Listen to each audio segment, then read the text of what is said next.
नमस्कार, मी संदीप चव्हाण आणि आपण पाहत आहे टॉप न्यूज मराठी. गोपाळ बदने याला फलटण उपजिल्हा रुग्णालयातील महिला डॉक्टर या प्रकरणा संदर्भामध्ये अटक करण्यात आली. न्यायालयीन कोठडीत पाठवण्यात आलं. इतकंच नव्हे तर त्याला बडतर्फ देखील करण्यात आलं. पण या गोपाळ बदनेवर आपण जर कॉन्सन्ट्रेट केलं तर हा फक्त एक छोटा मासा आहे. कारण या प्रकरणामध्ये इतकी नावं आहेत. त्या नावांपर्यंत पोहोचून चौकशी होणं गरजेचं आहे. छोट्या माशाला मोठा मासा खातो आणि आपलं पोट भरतो. Big fish it's small fish and fills his stomach.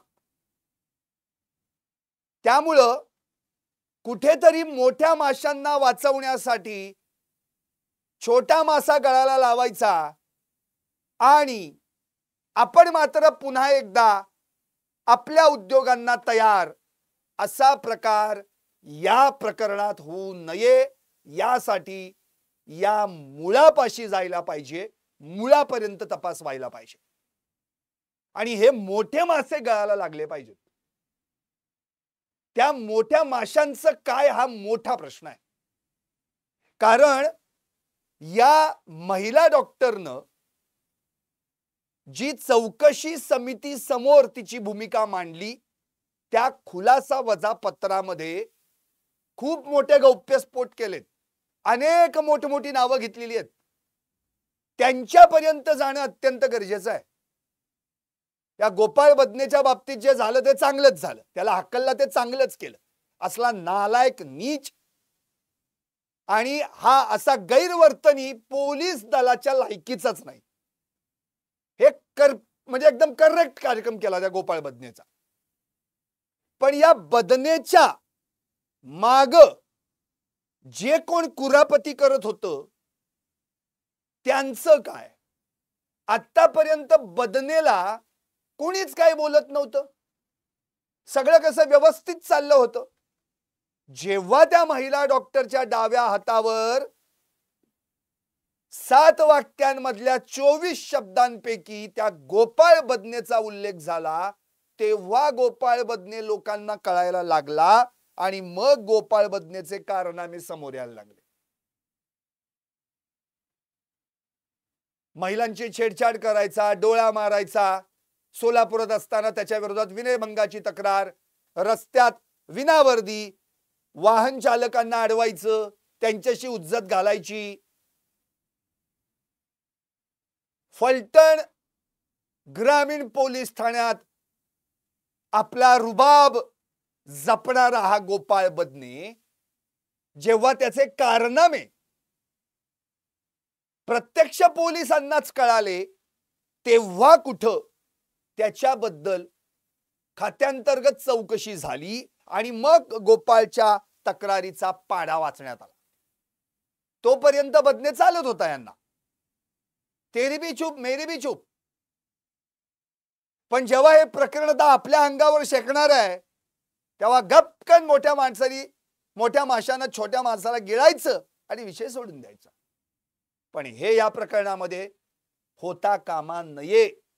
कारण या प्रकरणाच्या मुळाशी जाऊन तपास केला तर अनेक बडे मासे सापडतील. मग त्यात शार्क असेल, व्हेल असेल, बरेच असतील. त्या सगळ्यांपर्यंत गळ पोचला पाहिजे आणि त्यांना गळाला लावलं पाहिजे. या महिला डॉक्टरच्या प्रकरणाचा तपास IPS महिला अधिकाऱ्याच्याच अधिपत्याखाली होणार आहे. या पथकामध्ये SIT मध्ये 8 जणांचा समावेश आहे. त्यामुळं आता या सगळ्यांनी या प्रकरणाशी निगडीत एकाही डॉक्टरची चौकशी म्हणजे त्याची चौकशी राहिली आहे असं होता कामा नये. या प्रकरणाशी निगडीत असलेल्या प्रत्येक डॉक्टरची चौकशी व्हायला पाहिजे आणि या प्रकरणाशी निगडीत असलेल्या प्रत्येक पोलिसाची चौकशी व्हायला पाहिजे, मग तो किती वरिष्ठ असो. आता मुळात प्रश्न हा आहे की तिने जे पत्र लिहिलं होतं चौकशी समितीला सादर केलं, त्याच्या मागची पार्श्वभूमी काय आहे? फलटण ग्रामीण पोलीस तिथले वरिष्ठ अधिकारी कर्मचारी यांचा संबंध कुणाशी? फलटण उपजिल्हा रुग्णालयाशी. दोन गोष्टींसाठी येतो.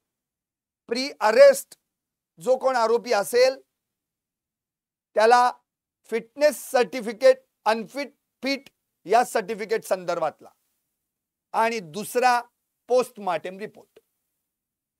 आता या फलटणच्या उपजिल्हा रुग्णालयामध्ये या फलटणच्या महिला डॉक्टरवर अनफिट असलेल्या आरोपीला फिट सर्टिफिकेट द्या असा दबाव आणला जात होता. पोस्टमार्टम रिपोर्ट मध्ये फेरफार करण्याचा दबाव आणला जात होता. आता त्यामध्ये तिनं काही पोलीस अधिकारी कर्मचाऱ्यांची बेधडक नावं घेतली. एकूण 7 पोलिसांचा उल्लेख आहे.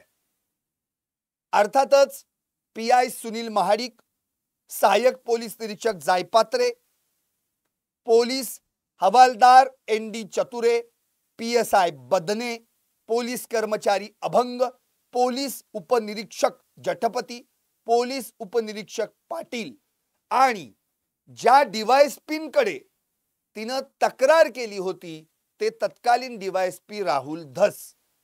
आता राहुल धस यांचा नामादिशी कुठेच उल्लेख नाहीये. फक्त डीवायएसपींकडे 19 जून 2025 ला तक्रार दाखल केली हा उल्लेख आहे. दुसरी गोष्ट, यामध्येच खासदार आणि त्यांचे 2 पीए, ना पीएंच्या नावाचा उल्लेख आहे ना खासदारांचा उल्लेख आहे. त्यामुळं या प्रकरणात ही जी काही नावं घेतली गेलेली आहेत या प्रत्येकाला इन्क्वायरीसाठी बोलवणं अत्यंत गरजेचं आहे.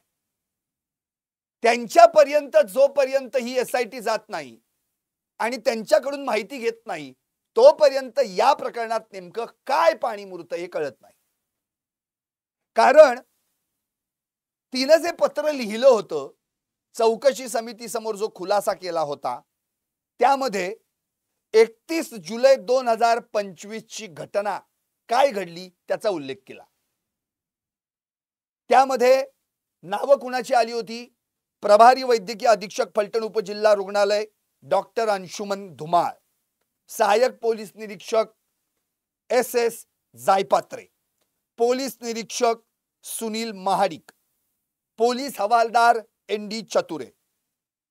आता इथे तिनं 2 आरोपींची पण नावं लिहिली होती आणि 2 डॉक्टरांची नावं घेतली होती, डॉक्टर केशव सर आणि डॉक्टर नावरे मॅडम.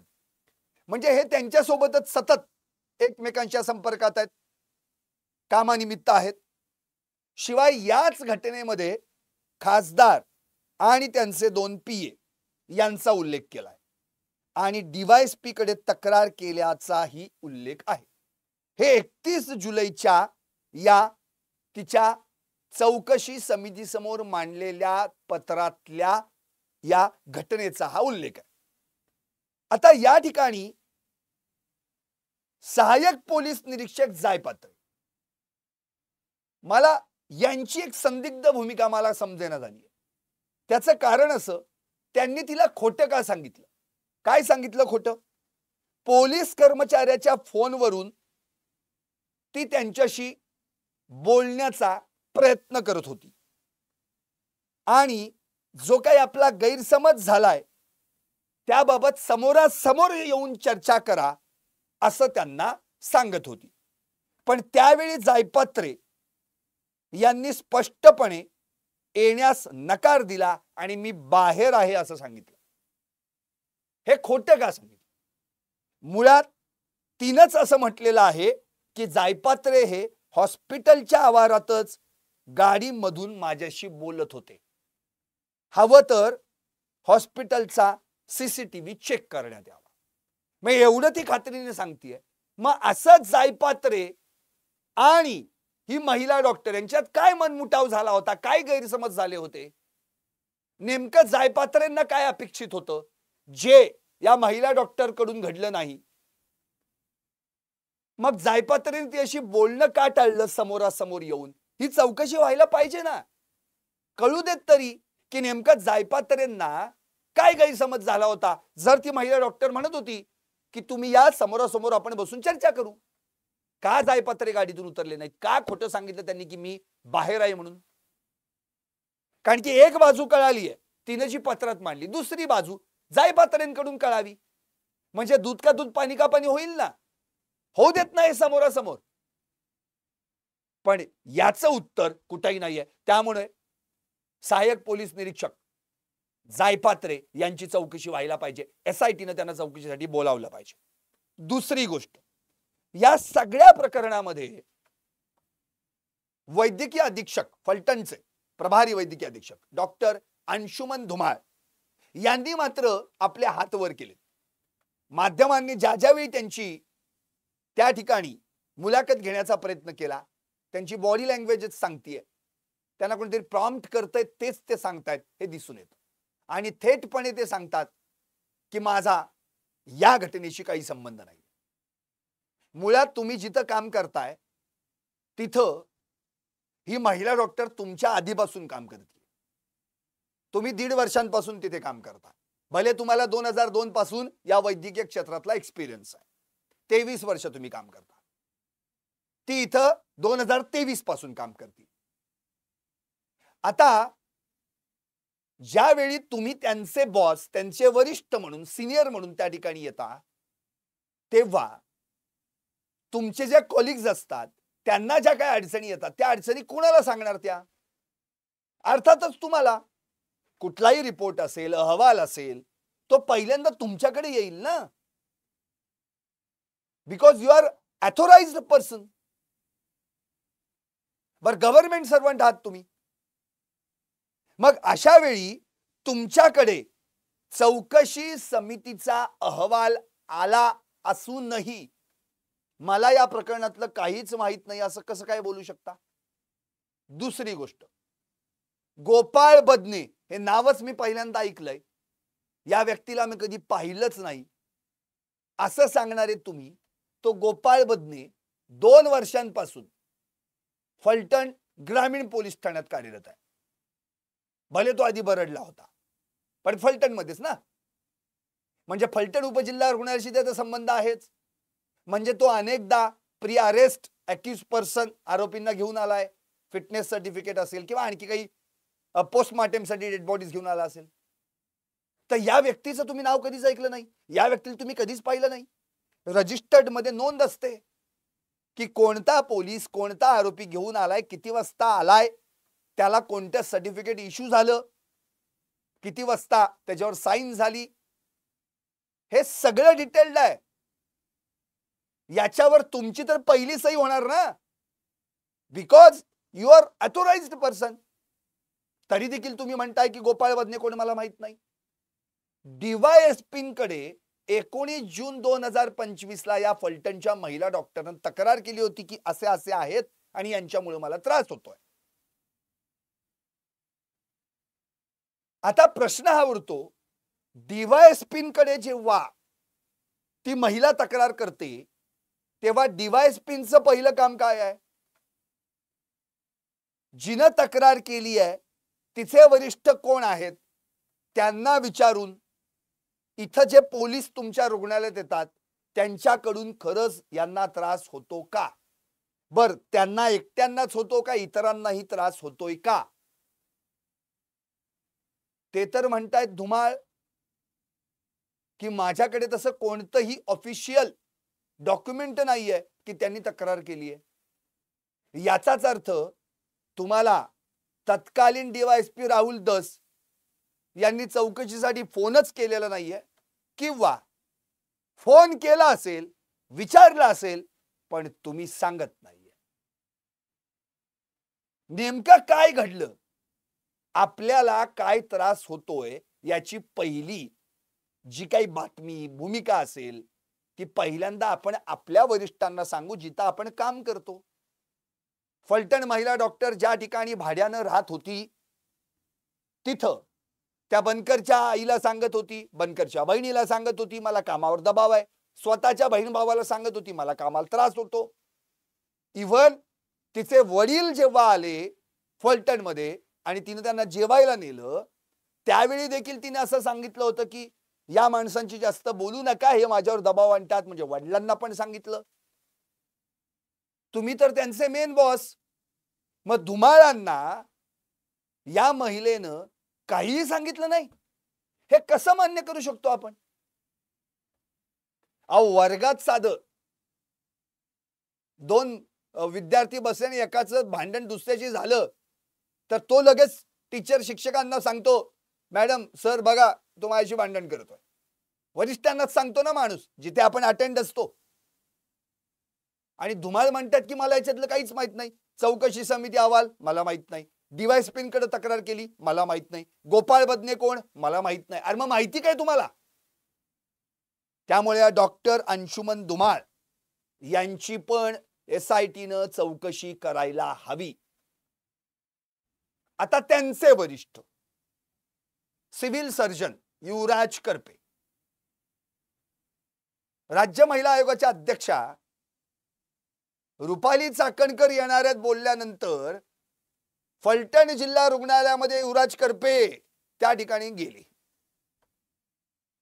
युवराज करपे याच्या आधी देखील तुम्ही CS आहात म्हणून उपजिल्हा रुग्णालयांना भेटीगाठी तर दिल्या असतीलच ना.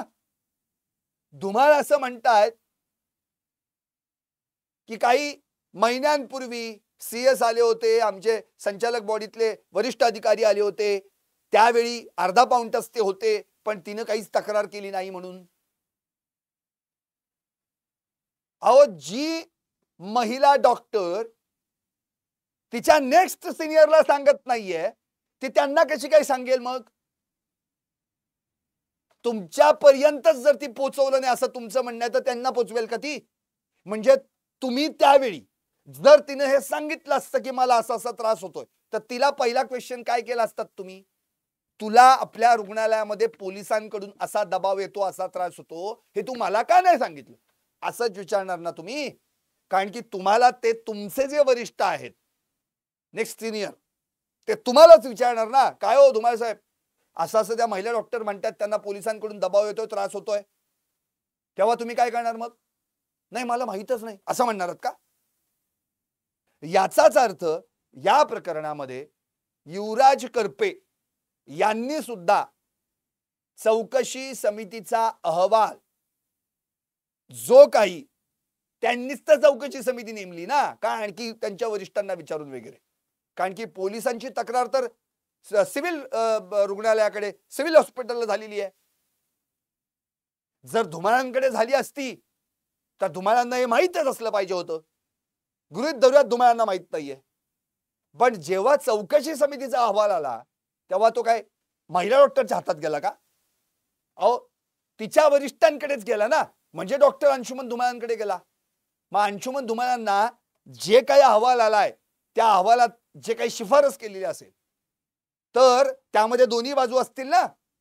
कारण स्पष्टपणे फलटणच्या ग्रामीण पोलिसांनी तक्रार केली होती की आम्ही जेव्हा रात्री प्री अरेस्ट आरोपी घेऊन जातो तेव्हा हे वैद्यकीय तपास कामात या दिरंगाई करतात अशी तक्रार केली होती. आता त्यावेळी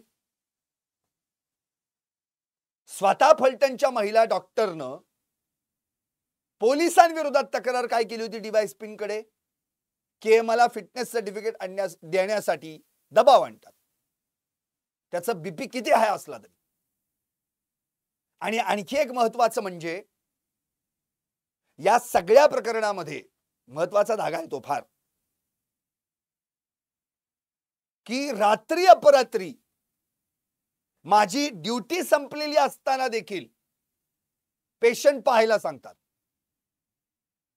मग हा जो त्रास त्या महिलेला होत होता डॉक्टरला, तो त्रास तिने अंशुमन धुमाळ यांना सांगितलं नसेल? अजूनही बरेचसे डॉक्टर आहेत की त्यांच्या सोबत. डॉक्टर भोसले होत्या, स्वतः अंशुमन धुमाळ आहेत, आणखी एक दोन आहेत. मग त्यांच्या बाबतीत कधी त्यांच्या तक्रारी त्यांचा त्रास नाहीये, मग यांनाच का तो त्रास? का त्यांनीच तक्रार डीवायएसपींकडे गेली, इतरांनी का नाही तक्रारी केल्या? कारण की 1 जानेवारी 2025 पासून जो काही लीगल रेकॉर्ड आहे त्यामध्ये 36 पोस्टमार्टम या महिला डॉक्टरने केलेले आहेत. मग सर्वात जास्त संख्या त्यांची आहे. उरलेल्यांपैकी जे बाकीचे आहेत त्यांनी केलेल्या वेळी पोलिसांनी त्यांना त्रास दिला नाही.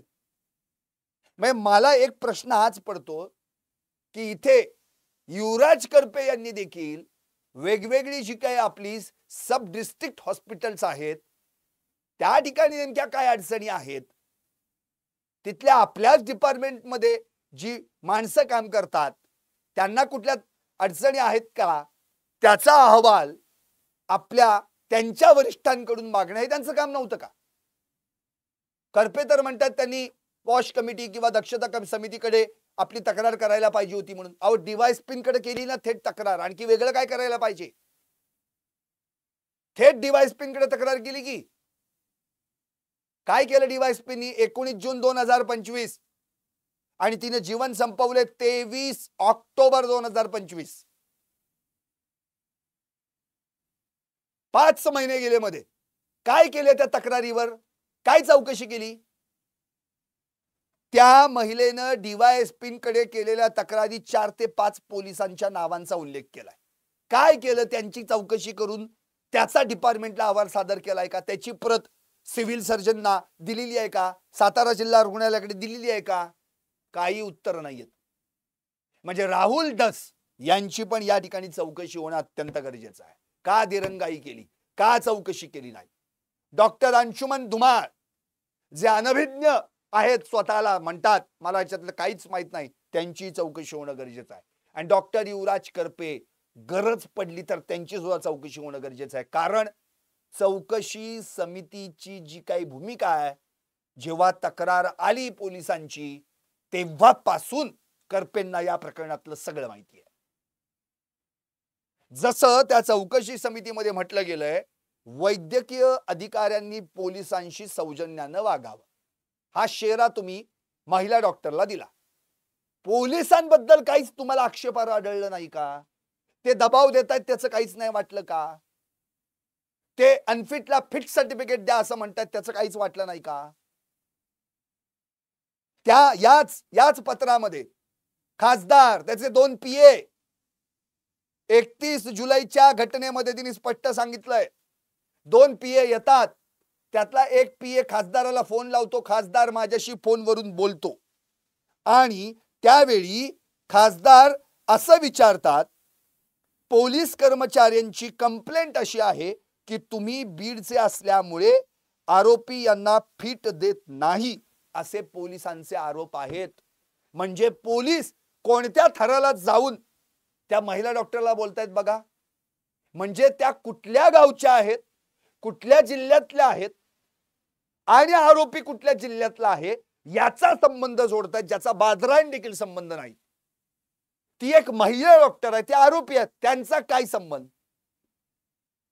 आणि तुम्ही बीडचे आहात, आरोपी बीडचे असल्यामुळे तुम्ही त्यांना फिट देत नाही, हे काय आहे? आणि असं खासदारांनी या डॉक्टरला विचारावं. खासदारांनी तक्रार कुणाकडे करायला पाहिजे? कुणाकडे करायला पाहिजे? अहो खासदारांनी तक्रार त्यांच्या पातळीवर जर विचार केला आपण तर थेट सीएस कडे करायला पाहिजे किंवा फलटण उपजिल्हा रुग्णालयाचे डॉक्टर अंशुमन धुमाळ वैद्यकीय प्रभारी अधीक्षक, की तुमच्या डिपार्टमेंटमध्ये जे पोस्टमार्टम विभागात ज्या महिला डॉक्टर काम करतायत त्या असं त्यांच्याबद्दल अशी पोलिसांची कंप्लेंट आहे, तुमचं तुम्ही बघून घ्या. डायरेक्ट तुम्हाला फोन. म्हणजे 2 पीए येतात, ते थेट पोस्टमार्टम विभागात जातात. त्यातला एक पीए ताडकन फोन लावून खासदारांना देतो, खासदार बोलतात. त्यावर असे आरोप चुकीचे आहेत असं या फलटणच्या महिला डॉक्टरनं स्पष्ट म्हटलंय, स्पष्टपणे म्हटलंय याच्यात. आता हे सगळं झाल्यानंतर जर हे 2 पीए खासदार एवढं त्या प्रकरणामध्ये लक्ष घालतायत, तर असे कोणते आरोपी आहेत ते ज्यांना फिट सर्टिफिकेट हवं होतं? असे कोणते आरोपी आहेत जे अनफिट असूनही त्यांना फिट सर्टिफिकेट पाहिजे? असा काय प्रकार घडलाय की ज्यामुळं त्यांना 2-2 पीए पाठवावे लागले आणि खासदारांना पीएच्या फोनवरून त्या महिला डॉक्टरांशी बोलावं लागलं? या तळाशी जाणं गरजेचं आहे. एसआयटीने इथं हात घालावा. मोठे मासे सापडतील. कळेल की नेमकं काय घडलंय. आता याच प्रकरणामध्ये पोलीस निरीक्षक महाडिक सर यांना फोनद्वारे पोलिसांनी केलेल्या आरोपांची मी विचारणा केली असं त्यांनी म्हटलंय. बघा, कारण तिच्यावर जे काही आरोप झाले ते आरोप तिला सहन नाही झाले. तिने विचारलं पोलिसांना थेट, का हो महाडिक सर? तर त्यांनी उडवाउडवीची उत्तरं दिली आणि माझा यामध्ये काही संबंध नाही असं म्हटलं. मी जे बोलले तेव्हा त्यांनी माझी तक्रार न घेण्याची भूमिका घेतल्यामुळे मी त्यांना माझ्या जीवाला जर काही बरं वाईट झालं तर त्याला जबाबदार कोण असं विचारलं असता त्यांनी माझा फोनच कट केला. आता बोला. म्हणजे आरोपी घेऊन येणारे पोलीस कर्मचारी शिवाय 2 पीए खासदार या महिलेवर दबाव आणण्याचा प्रयत्न करतात फिटनेस सर्टिफिकेटसाठी. आणि जी पोलिसांची कंप्लेंट आहे त्यांच्याविषयी, तिच्याविषयी जी होती की बीडच्या असल्यामुळे तुम्ही आरोपींना फिट सर्टिफिकेट देत नाही, ते तिच्या जीवाला लागलंय.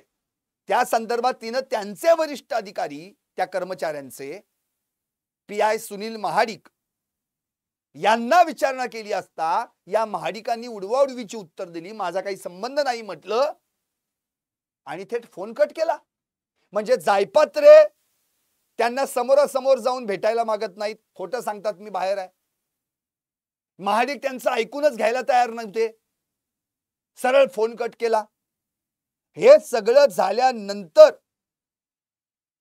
डीवायएसपींकडे या महिला डॉक्टरनं तक्रार केली आहे. बर, जायपात्रे समजून घ्यायला तयार नाहीत, सुनील महाडिक समजून घ्यायला तयार नाहीत, आता त्यांच्यापेक्षा वरिष्ठ म्हणजे एपीआय समजून घ्यायला तयार नाही, पीआय समजून घ्यायला तयार नाही, आता डीवायएसपी. मग डीवायएसपींकडे तक्रार केली, रितसर तक्रार केली 19 जून 2025. आता ती तक्रार केल्यानंतर सुद्धा डीवायएसपींनी काय केलं? फॉलोअप घेऊन कळवतं म्हटलं. नंतर ना त्यांनी कधी फोन केला, ना फॉलोअप घेतला असं विचारलं, ना कुठे आणखी चौकशी केली, काहीही नाही. आरटीआयच्या माध्यमातून त्यांनी याची उत्तर मिळवण्याचा प्रयत्न केला, तेही काही उत्तर मिळालं नाही. हा केवढा मोठा अन्याय आहे. एपीआय विचारत नाही, पीआय विचारत नाही, डीवायएसपी विचारत नाही, स्वतःचे वैद्यकीय प्रभारी अधीक्षक सिनियर डॉक्टर अंशुमन धुमाळ विचारत नाहीत, सीएस डॉक्टर युवराज करपे विचारत नाहीत. का नको यांची चौकशी व्हायला? का नको सुनील महाडिकांची चौकशी व्हायला? का नको जायपात्रेंची चौकशी व्हायला? व्हायलाच पाहिजे, व्हायलाच पाहिजे या सगळ्यांची चौकशी. आता यामध्ये 9 जुलै 2025 या घटनेसंदर्भात लिहिताना त्यांनी आणखी एक मुद्दा मांडलाय. महाडिक सरांच्या पत्रानुसार म्हणजे काय? याचा अर्थ पीआय सुनील महाडिक यांनी या फलटण उपजिल्हा रुग्णालयाला पत्र लिहिलंय किंवा पोस्टमार्टम डिपार्टमेंटला पत्र लिहिलंय. त्यात काय म्हटलंय? आरोपी गंभीर गुन्ह्यातला होता, त्यामुळं केलेली आरोप मी पूर्णपणे नाकारत आहे. म्हणजेच काय? तर काय घडलं होतं? 9 जुलै 2025 रोजी फलटण ग्रामीणचे पोलीस अधिकारी आरोपीला घेऊन आले असता बीपी वाढल्या कारणानं त्याला ऍडमिट करून त्याच्यावर उपचार करायला सुरुवात केली. आरोपीचा सकाळी 9 वाजता बीपी कमी झाल्यामुळे त्याला फिट देऊन आरोपी पोलिसांच्या ताब्यात दिला, फिटनेस सर्टिफिकेट दिलं, ताब्यात दिला. रात्री आरोपी वॉर्डमध्ये ठेवल्यामुळे मी पोलीस कर्मचाऱ्यांना आरोपीच्या गस्तीसाठी ऑफिशियल पोलीस ठेवण्याची विनंती केली. म्हणजे रात्री आणलेला आरोपी, त्याचा बीपी त्यावेळी वाढला होता, त्यामुळे फिटनेस सर्टिफिकेट देता येत नव्हतं, म्हणून रात्रभर त्याला त्या ठिकाणी अंडर ऑब्झर्वेशन ठेवण्यात आलं. अर्थातच आरोपी गुन्ह्यातला असल्यामुळे त्यात तो गंभीर गुन्ह्यातला आहे, कारण की ती नोंद नसते कुठल्या गुन्ह्यातला आरोपी आहे काय वगैरे. त्यामुळं त्यावेळी त्या ठिकाणी गस्तीसाठी ऑफिशियल पोलीस ठेवण्याची विनंती केली, कारण तसं पत्र मला महाडिक सरांनी दिल्याचं त्यांनी उल्लेख केलेला आहे. त्यामुळं आरोप जे काही माझ्यावर झालेत ते मी नाकारते असं त्यांनी स्पष्ट म्हटलंय. आता या पत्रात काय काय लिहिलंय हे कळणं अत्यंत गरजेचं आहे. महाडिकांनी असं काय पत्र लिहिलं होतं, कारण त्यामध्ये आणखी काही उल्लेख आहे. माननीय महाडिक सरांच्या पत्राप्रमाणे मी इलेक्ट्रिक डीपी चोरीतील ऊसतोड मुकादम यांना फिट न दिल्याचे आरोप केले आहेत. म्हणजे कोणतरी एक ऊसतोड कामगारांचा मुकादम आहे, इलेक्ट्रिक डीपी चोरीतला तो आरोपी आहे आणि त्याला फिट सर्टिफिकेट दिलं नाही असा आरोप महाडिक सरांच्या पत्राद्वारे करण्यात आलाय. त्यांनी मला सविस्तर माहिती द्यावी व अशी विनंती मी चौकशी प्रकरणाला करत आहे. म्हणजे चौकशी समितीला त्यांनी विनंती केली. त्यामुळे केलेले आरोप मी पूर्णपणे फेटाळत आहे. आरोपी फिट न दिल्यास त्यांनी माझ्या वरिष्ठांना कळवून दुसऱ्या डॉक्टरांनी पेशंट तपासण्यासाठी विनंती करायला हवी होती, पण अशी कोणतीही विनंती त्यांनी पत्राद्वारे केलेली नाही.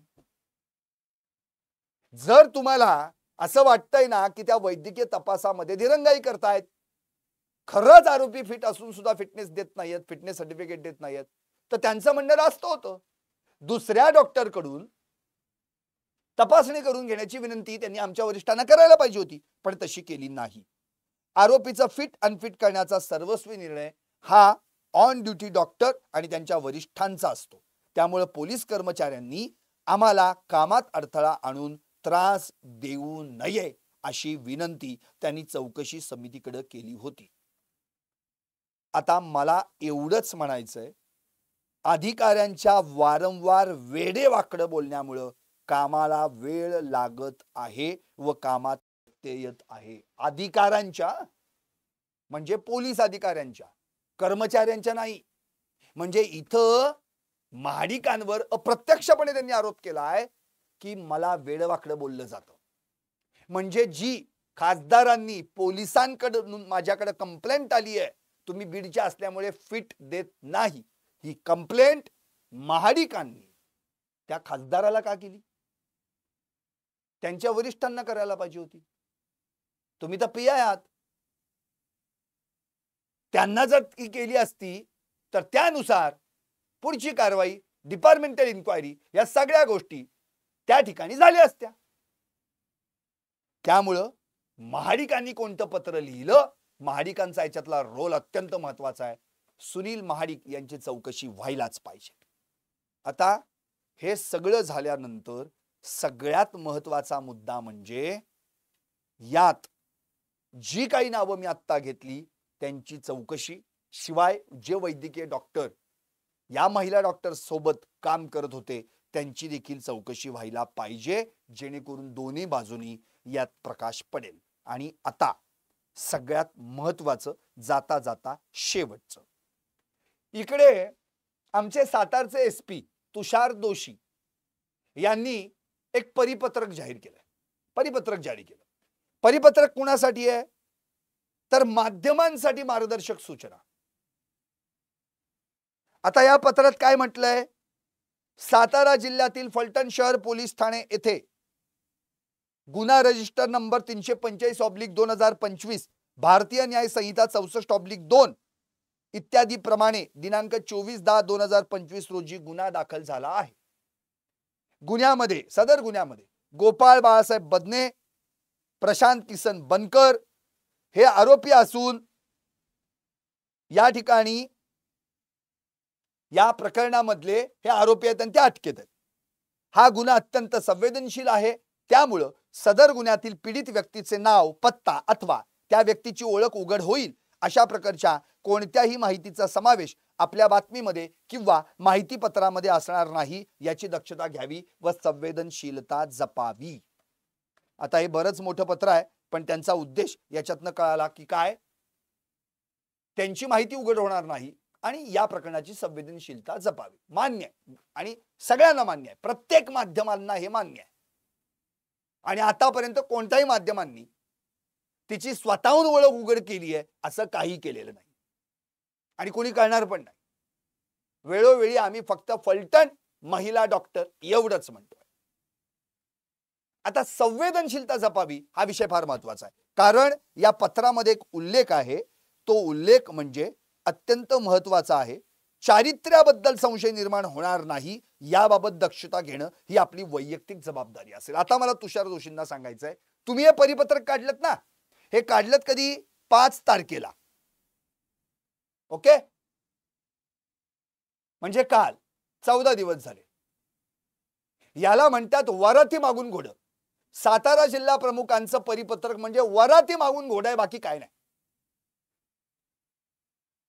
अहो, याच्या आधी आम्ही दुसऱ्या तिसऱ्याच दिवशी तिची बदनामी थांबवा अशा पद्धतीनं बातम्या दिल्यात.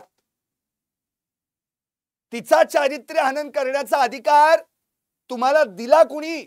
हा प्रश्न आम्ही त्याच वेळी केला होता ज्यावेळी राज्य महिला आयोगाच्या अध्यक्षा रुपाली चाकणकर यांनी पत्रकार परिषद घेतली आणि त्यांच्या शेजारी तुम्ही बसले होतात आणि त्यावेळी जे सीडीआर आहेत त्यातली माहिती चाकणकर मॅडम लीक करतायत, सांगतायत जगाला कुठे कुठे काय काय संबंध होते आणि तुम्ही त्यावेळी गप्प बसलाय.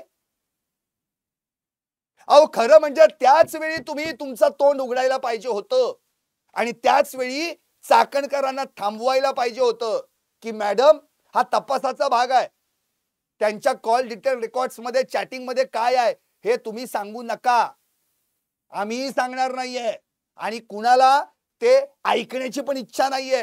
कारण तिनं आत्महत्या का केली, तिला आत्महत्येस प्रवृत्त कुणी केलं याचा शोध घेण्यासाठी आपण इथं आहोत. मग ही जी शेवटी सगळी बदनामी जी केली त्यावेळी तुमचं परिपत्रक कुठे गेलं होतं? त्यावेळी तुम्ही का गप्प बसला होतात? ज्यावेळी रुपाली चाकणकरांनी ही सगळी माहिती अख्ख्या महाराष्ट्राला सांगितली आणि नंतर त्यांच्या विरोधात अख्ख्या महाराष्ट्रात रान पेटलं. आज तागायत त्यांच्या या भूमिकेबद्दल या ठिकाणी मोर्चे आंदोलन होत आहेत. अगदी राजीनामा द्या इथपर्यंत मागणी होतीये. का नाही? तेव्हा काय केलं तुम्ही? तेव्हा का गप बसला तो? खरं तर कॉन्फरन्स तुम्ही घ्यायला पाहिजे होती. एसपी आहात तुम्ही, तुम्ही सांगायला पाहिजे की हे असं असं प्रकरण आहे, या प्रकरणामध्ये असा असा तपास सुरू आहे. मुळात सीडीआर कोणी काढले? राज्य महिला आयोगाने का तुम्ही? तपासात तुम्ही काढले ना, मग तुम्हीच तुमच्या तपासाची माहिती त्यांच्याकडे देऊन त्यांच्या तोंडातून ओढून घेताय आणि लीक झाल्यानंतर तुम्ही परिपत्रक काढताय 15 दिवसांनी की माध्यमांनी कशा बातम्या लिहाव्यात, संवेदनशीलता जपावी. संवेदनशीलता त्याच दिवशी संपवलीत म्हणून तर अख्खा कुटुंब, अक्षरशः वडील रडत होते त्यांचे. ती पण बातमी बघा, केलंय मी त्याच्यावर लाईव्ह की माझ्या लेकराच्या चारित्र्यावर शिंतोड्या उडवणाऱ्यांच्या तोंडात किडे पडतील असं म्हटलेत ते. म्हणजे आधी तुम्हीच मोकळं रान दिलं. कुठल्याच माध्यमानं आपली जबाबदारी मर्यादा ओलांडलेली नाही. राज्य महिला आयोगानं, राज्य महिला आयोगाच्या अध्यक्षा रुपाली चाकणकर यांनी जेव्हा हे सांगितलं, अख्ख्या महाराष्ट्रात चर्चा झाली. बघा, बघू पेपर बघा, मीडिया बघा, सोशल मीडिया बघा. त्यावेळी तुमचं तोंड बंद होतं. खरं म्हणजे त्यावेळी तुम्ही हिम्मत दाखवायला पाहिजे होती तुषार जोशी साहेब की बोलू नका मॅडम, थांबा, हे नका सांगू, कारण ते सांगण्याची गरजच नव्हती. आणि आता तुम्ही परिपत्रक काढताय. अहो, मूळ तपासाचा भाग काय आहे तो राहिला बाजूलाच आणि बाकीचाच उद्योग सगळा अधिक तुम्ही मांडलात का? आता बाद झालं. आता SIT नेमण्यात आले. तेजस्वी सातपुते यांच्या हातात तपास देण्यात आलाय. देखरेख तेच करणार आहेत. 8 जण या पथकात सामील आहेत. आता सगळ्यांनी मिळून जसं मी म्हटलंय त्याप्रमाणे ही जी नावं घेतली ना त्यांच्या तळापाशी जावा, त्यांच्या मुळापाशी जावा. मोठे मासे जर तुम्हाला पकडायचे असतील ना तर वरवर पकडून नाही उपयोग. तुम्हाला खोलवर जावं लागेल, पाण्यात खोलवर उतरावं लागेल, तेव्हा ते सापडतील. आणि जेव्हा ते गळाला लागतील ना तेव्हा खरंच त्यांची नावं जाहीर करा आणि कळू द्यात लोकांना की खरंच या प्रकरणात नेमकं काय घडलं होतं. म्हणून म्हटलंय बदने हा तर छोटा मासा, मोठ्या माशांचं काय, मोठे मासे कधी गळाला लागणार. पाहत राहा टॉप न्यूज मराठी, आपला महाराष्ट्र, आपली बात.